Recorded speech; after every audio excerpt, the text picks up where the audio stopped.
And now, ladies and gentlemen, a moment we've all been waiting for. Congressman Tim Ryan, 2020 presidential candidate.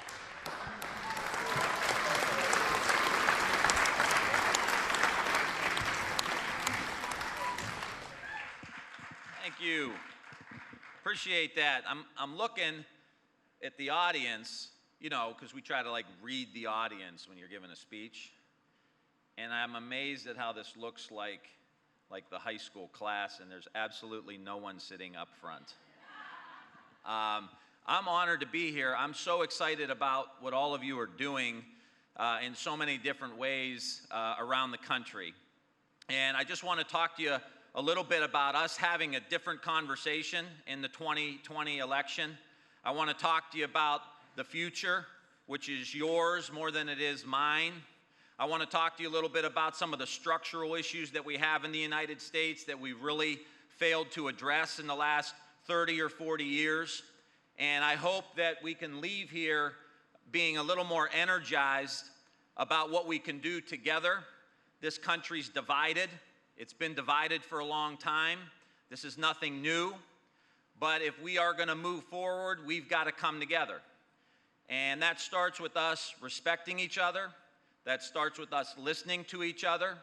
And that starts with us building a real agenda that's going to help working class people across the political spectrum. We want to be seen, I want to be seen, and I think we want to be seen as solving problems. I'm not interested in having some political debate. I'll just tell you that right out of the gate. I'm not here to be on a speech and debate team. I'm here to get things done for people who have been suffering in our country, who have been left behind, who have been unseen, who have been unheard. And it could be an African-American student in a school, one we're going to see later today in Chicago. It could be some white person in rural America where a farmer hasn't made a profit in over 5 years and the downtowns are falling apart.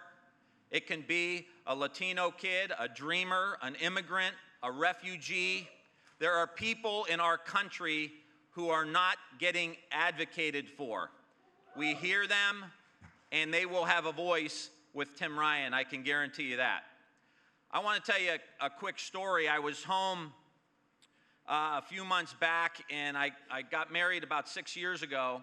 And my wife had a couple kids from her previous marriage, and then we had Brady, and we went out to get a dog with a couple of the kids. And I don't know if any of you have done this before, but if you go to get a dog with 2 kids, you come back with 2 dogs. It's a universal principle. You'll understand it if you have a couple kids and you try this out. So what happened was, the house got really energetic. And one night I realized that there wasn't anybody in the family room. And so I grabbed the remote control, and I did what someone who grew up around Youngstown, Ohio does. I try to find some sports on TV. And so I'm flipping through, and I see this documentary about this basketball coach. His name was Jimmy Valvano. You may know Jimmy V. On ESPN, they do the awards that are dedicated to him. But anyway, Jimmy V's given this speech. And he said, God must have loved ordinary people because he made so many of us. But every day, ordinary people do extraordinary things. That every day, in so many different ways, ordinary people do something extraordinary. And I will tell you that the Tim Ryan for America presidential campaign, if there's one underlying theme for every policy, every initiative, everything we're going to fight for, it's to give ordinary people the opportunity to do something extraordinary in the United States of America. That's what my campaign is all about, and I know that's what the work you do is all about as well. So I believe we need to start having different conversations. We need to have different conversations. We're having a conversation now about the stock market and the unemployment rate, right? That's the conversation. That's been the conversation. How do we get these 2 metrics working for people. And the reality of it is, in today's world, there are still 40 to 50% of Americans who cannot withstand a $400 or $500 emergency. You blow out a tire, somebody gets sick, you get sick and can't go to work for a few days. Your whole economic life unravels. And I will tell you that that is not the conversation happening today. I want a conversation about how we win the future economically. How if you work hard, if you play by the rules, that you can have economic security in the United States of America.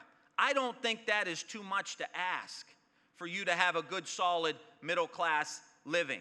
And I believe that the President of the United States, the most vital office in our democracy, is responsible for driving this agenda. And I'll give you 2 or 3 examples.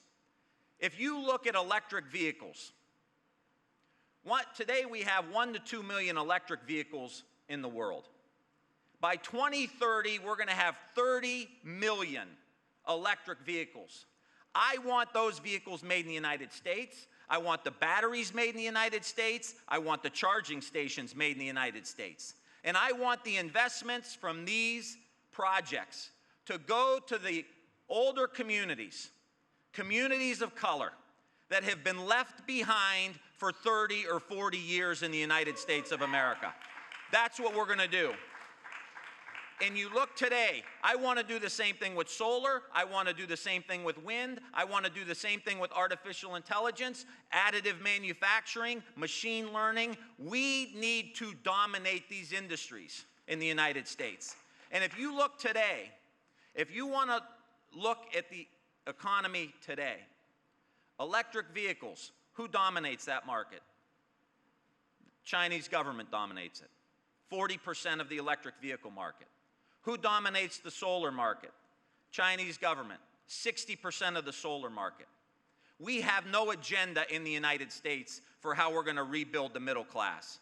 We've got a lot of work to do when it comes to the economy. We're going to make these investments. We're going to cut the workers in on the deal with profit sharing, with productivity bonuses. We're going to innovate our way into reversing climate change. That's how we get there, is by creating the jobs that will actually decarbonize the American economy. We can do this in the United States. And I will tell you that I've been on the single-payer bill in Congress since 2007, okay? So I tell all the new people to Congress, like, I was on the single-payer bill before it was cool, okay?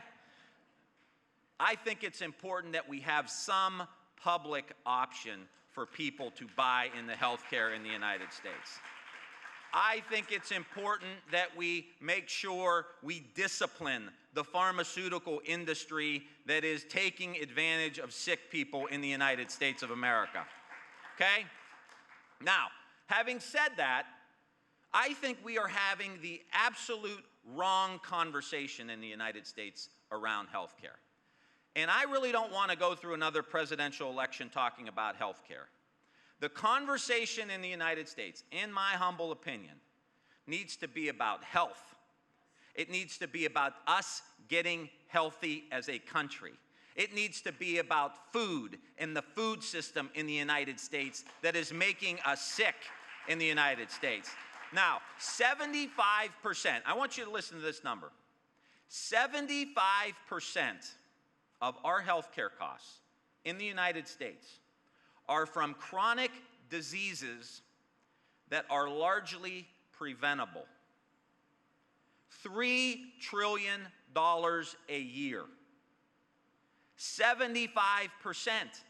So we're having an argument today around the disease care system, around the sick care system, and who's going to pay the pharmaceutical companies when we get sick? And who's going to pay the health insurance companies?